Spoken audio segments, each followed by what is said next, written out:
Hey, what's up, y'all? It's D about to react to this vid. It's titled "Every Streamer Who Got Caught Gooning Explained." This word grosses me out so bad.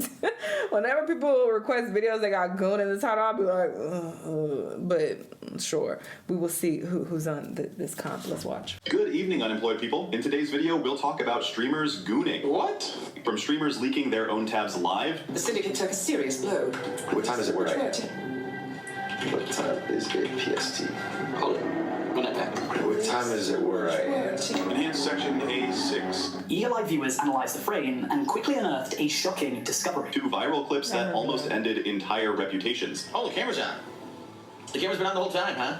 I don't even know. These are the times when streamers got caught gooning. Starting off with the streamer Cenat. Cenat's gooning moment happened during a stream where it appeared he was receiving a sexual favor. Specifically, what many viewers believed looked like a hand job while still live on camera. What do you do are you not only going to look at suppressive? Absolutely. We had this conversation earlier. If you guys was here, y'all was somewhere I don't think so. I think she just laying in between his lap. Mind, his younger brother was in the room with him at the time.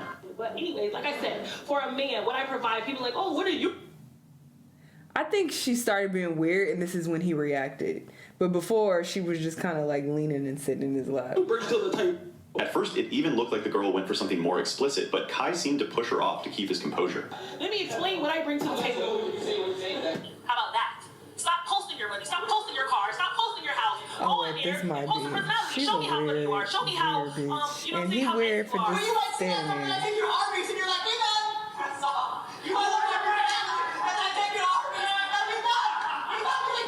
When the girl was later asked what was happening, she didn't even bother to deny it. What shocked people even more was that Twitch didn't take any action. No ban, no suspension, nothing. This was especially concerning because it's not really confirmed, and you can't really say with 100% certainty that was happening, but I mean, it looks like it. Considering a huge portion of Kai's audience is made up of kids. Yeah, now, the next case, Atrioc, real name Brandon Ewing, a well-known Twitch creator. I know Deshae was being weird doing shit like that, but I didn't know Kai did that. And former NVIDIA marketing manager who built his reputation on being smart, funny, and relatable. Best friends with Ludwig, and part of that tight-knit circle of respected streamers. Atrioc got caught gooning in one of the most unexpected and career-damaging ways imaginable. He was live on Twitch, doing a normal stream, chatting, showing things on his desktop, nothing out of the ordinary. But for just a split second, a single tab flashed across his screen. The syndicate took a serious blow.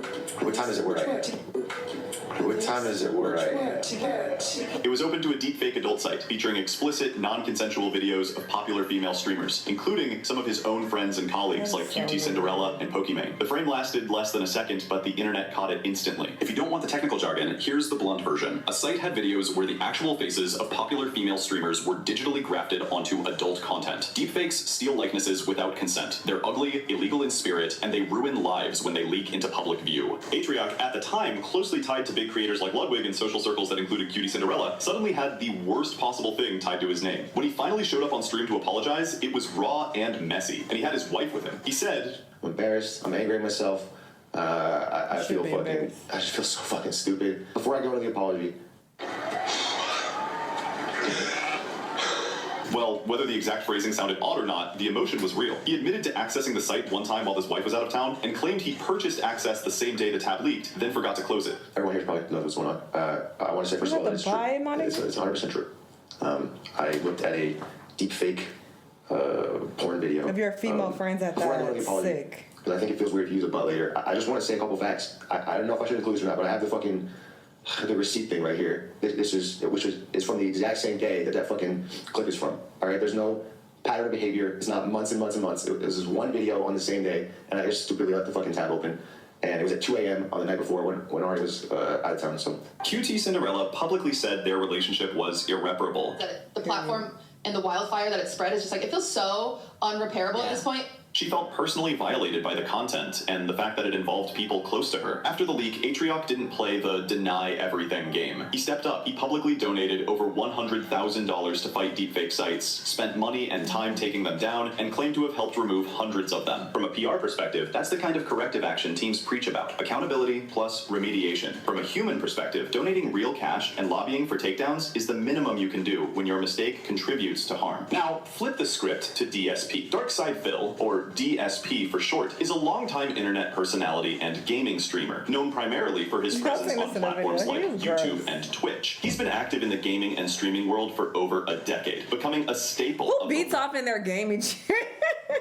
Like, you can't take that to your room. I don't know. I think that's weird. Let's Play scene. DSP initially gained popularity in the mid-2000s with his walkthroughs and commentary on video games, particularly ones like Street Fighter and the Elder Scrolls series. He looked like he DSP was live years ago, setting up what he thought was just another pre-stream. He believed the broadcast hadn't started yet, casually sitting at his desk, totally unaware that his camera was rolling. Then it happened. In full view of his live audience, he started pleasuring himself, completely unaware that hundreds of viewers were already watching. Seconds later, he looked up, realized the camera was on, froze, and muttered, "Oh, the camera's on. The camera's been on the whole time, huh? I don't even know."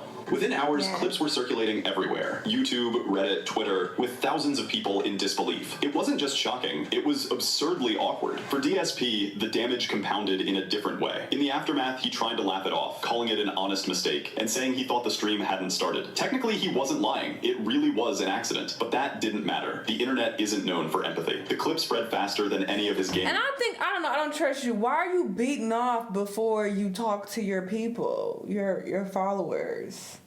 That turns you on? There's something very weird and gross about that, and I don't trust it. It gives, I don't know why I want to lean towards PDF, but I do. And maybe because there's a lot of kids who like watch and like keep up with him, I'm assuming. So it's just like, what? Before the stream? Content ever did, and his name became a punchline across forums and reaction channels. Nowadays, he struggles to even get a decent number of views, though that could also be because of the dead games he plays. DSP really fell off. Next up, we have Vaush. The Vaush incident started like any normal stream. Casual, laid back, him browsing and chatting with his audience. He's a political commentator known for long debates, deep discussions, and sharp takes. But during one of his streams, while sharing his screen, he opened a folder on his desktop. For a second, everything seemed fine, until chat noticed what was inside. You can see this is an example of the kind of structure that I'm referring to. Among the thumbnails were explicit images, and some of them weren't just normal adult content. They appeared to be questionable. Drawn, stylized images that people immediately recognized as being tied to an artist known for lolicon material, including underage-looking characters. One folder title in particular, something about horses, made the situation spiral even further. The internet moved at lightning speed. Within minutes, screenshots of his desktop were everywhere. Reddit threads, Twitter posts, YouTube reactions, all dissecting every inch of that folder preview. People labeled it the horse folder incident, and it instantly became a viral inch of It says that folder preview. People labeled it Vaush's actual folder would be full of IRL horse dicks. Oh my god. He was getting off to horse penis? Why are these people so weird? the horse folder incident. Animal porn?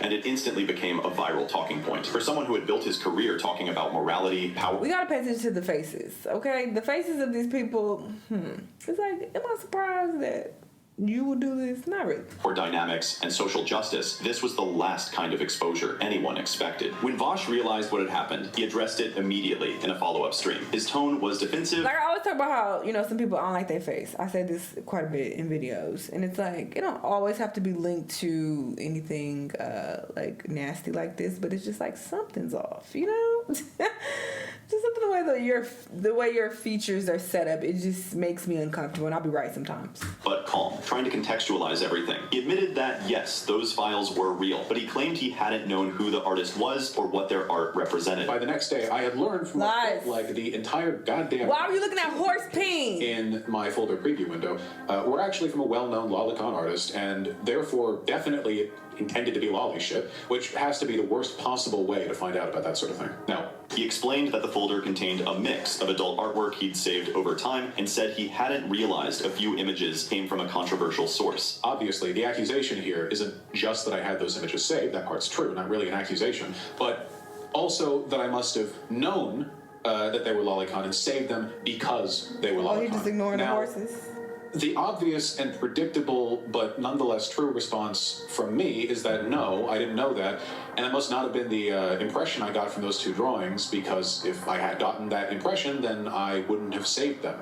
You know, he insisted he didn't support that kind of material and that it was a case of inattentive browsing, not deliberate behavior. Now, in streamer terms, that excuse doesn't land clean. You don't accidentally keep an entire folder of NSFW content with categories like that. But here's the complicated part. Some people believed him, not because of the folder, but because his core audience already saw him as a left-leaning debater who spoke often about morality, art, and context. They already had a mental model of him as philosophical. So when he leaned on that angle, his fans gave him room. His response video actually had a positive like to dislike ratio, which is wild considering the context. After the dust settled, Vaush didn't lose everything. His numbers dropped, but he slowly regained momentum. People debated it to death. Some left, some stayed. And a few months later, he was pulling similar view counts again. Now let's move to Rakai. This one's different because instead of getting exposed accidentally, he basically exposed himself. His private Twitter Goon account leaked, and instead of denying it, he went live and owned it. Gooner. Oh my gosh. Okay, so listen. You called me. Yes, I'll be mommy. Yes. Listen. Everybody in the world had like a separate Twitter account where it's mad like that. You know what I'm saying? Yes, I'll be mommy. In chat, that account been hacked. His tone was defensive but comedic, half joking, half serious. He said the account had been hacked, then said it was old, then admitted he used it. What made this so interesting wasn't just the confession, it was how casual he was about it. He talked about it like it was something to be proud of, like everyone does it. He made jokes midstream, laughed, and turned it into a meme with his chat. By the way, he's a child, or 16, 17, one of those, okay, and this does not shock me, whatever. And they saw his username, I guess, of his Goon Twitter account. So it's like, okay, that's not nearly as bad as some of these other ones. It's like, y'all just see the account that he was using to watch Twitter porn. Okay, whoop-de-doo.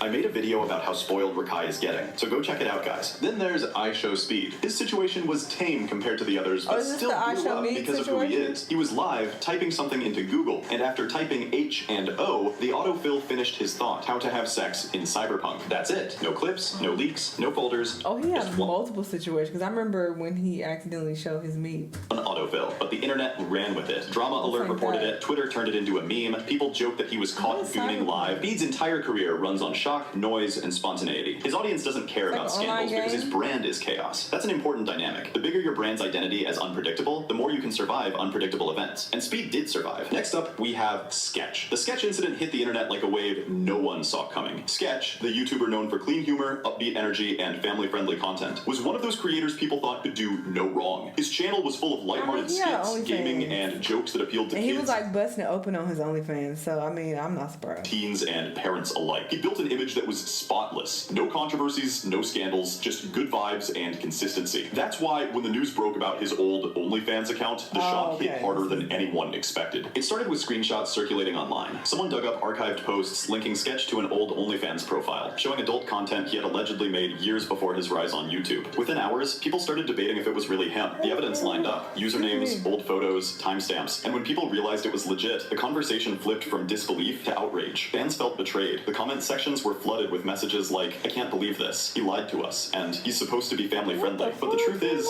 Sketch never lied. He just never talked about it. He had a past, like everyone else. And that past happened to include something people weren't ready to associate with their safe creator. What really burned, though, was how fast brands reacted. Companies dropped him, collaborations disappeared, and YouTube channels that once promoted his content started deleting playlists. It was a domino effect, driven by optics, not facts. And that's the dangerous part of the influencer economy. Your livelihood isn't just built on views. It's built on perception. Sketch responded. No. Okay, I'll start from the top.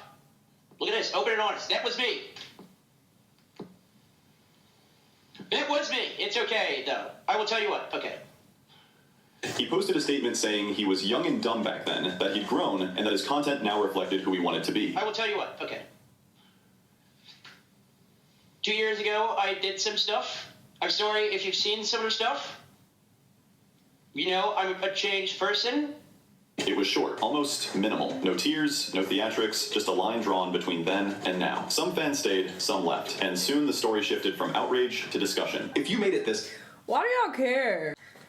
It's like, that's his past. Why do you care to even dig up what he was doing in his past and what OnlyFans shit he had? That is not y'all business. How much you feel lied to.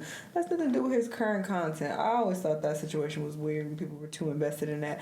But these other people getting caught on camera beating off and like, you know, looking up deep fakes of their friend streamers, that is so sick. I would feel violated as well, and I would cut him off. And as I was watching that, I was thinking, like, how would I feel if I knew my male friends were doing shit like that with me? I would cut them off as well. Like, that's just so nasty, first off. Now I'm be looking at you sideways, like, oh, this is how you looking at me? Like, you trying to imagine what I look like with my clothes off, and you taking a step further, not even just imagining it, but you now looking online, paying money. You took out your credit card to pay for a website so that you could see me naked on, like, that's sick. Like, I would think something is off with you in the head. Like, I would cut off anybody. I don't give a fuck how long we've been friends. I'm not fucking with you no more. So I agree with that chick who did that. But yeah, these people are weird. Most of them.